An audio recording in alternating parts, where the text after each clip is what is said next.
India has made it clear that it is going ahead with its plan to purchase the S-400 Triumph air defense missile systems from Russia and that it will not be deterred by the US unilateral sanctions.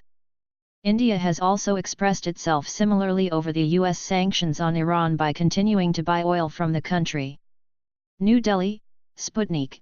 As the US has brushed aside all speculations regarding the possibility of granting a sanctions waiver to India to facilitate the latter's purchase of the S-400 Triumph air defense missile systems from Russia, an Indian strategist has opined that the US strategy could be counterproductive given the fact that India is a huge market for its own defense equipment.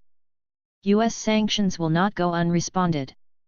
At stake for the US are Chinook helicopters and naval airborne systems. The US is the second largest supplier of military equipment to India and the value is quite big. Sanctions are a two-street. I think the Pentagon official threat is empty bombast and the reaction here will be accordingly, Mohan Guruswamy, a strategic analyst, told Sputnik. Randall Shriver, the U.S. Assistant Secretary of Defense for Asian and Pacific Security Affairs, said on August 29 during an event in Washington that the S-400 is a system that's particularly troubling for a lot of reasons, and I think our strong preference is to seek alternatives. If they, India, choose to go down that route, like I said, I can't sit here and tell you today that the waiver will necessarily be used, Shriver said. The statement comes amid a common perception in India that the recent amendment in Countering America's Adversaries Through Sanctions Act, CAATSA, was meant to provide the waiver to New Delhi in the S-400 missile defense system deal expected to be signed later this year. But that's a bit misleading, Shriver clarified. Read more, Russia, India solving problems over payments for current defense contracts. Nevertheless, India has already made it clear that US sanctions would not deter it from making crucial purchases from Russia. Indian Defence Minister Nirmala Sitharaman, on July 13 during a media interaction, termed CAATSA as an American law and not a UN law and that India will go ahead with the S-400 Triumph air defense missile systems deal. India-Russia defense cooperation is one of the important pillars of our ties.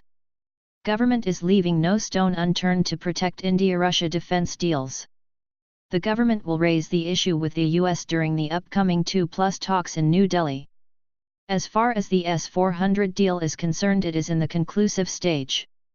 CAATSA will not impact the S-400 air defense missile system deal with Russia, a government source told Sputnik.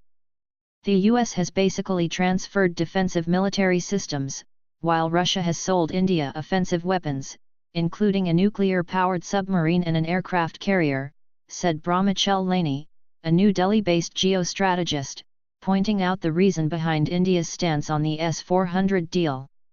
As the development comes only a week ahead of the historic 2+2 ministerial dialogue with India, it is being speculated that the Pentagon's statement about refusing to guarantee on sanctions may also create uneasiness in dialogue scheduled for September 6 in New Delhi. The 2+2 meeting is mostly optics now and nothing major is on the agenda anyway, Mohan Guruswamy added. The meeting, which was postponed twice, will be attended by the foreign ministers and defense ministers of the two countries. Several crucial decisions, including that of the much-awaited Communications Compatibility and Security Agreement, are expected to be taken up during the meet. Why is it that, in the run-up to any important summit or high-level meeting, India agrees to make a key concession to the other side? And why is it that the other side doesn't feel similarly pressured to make a concession to India?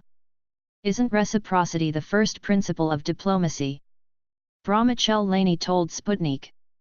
The final draft of the COMCASA has long been pending, given India's skepticism over a number of pressing concerns, ranging from the viability of the defense equipment purchased under the pact in case of any hiccups in bilateral relations to the question of whether the American side will use the access it gets to the military communications system for spying on India.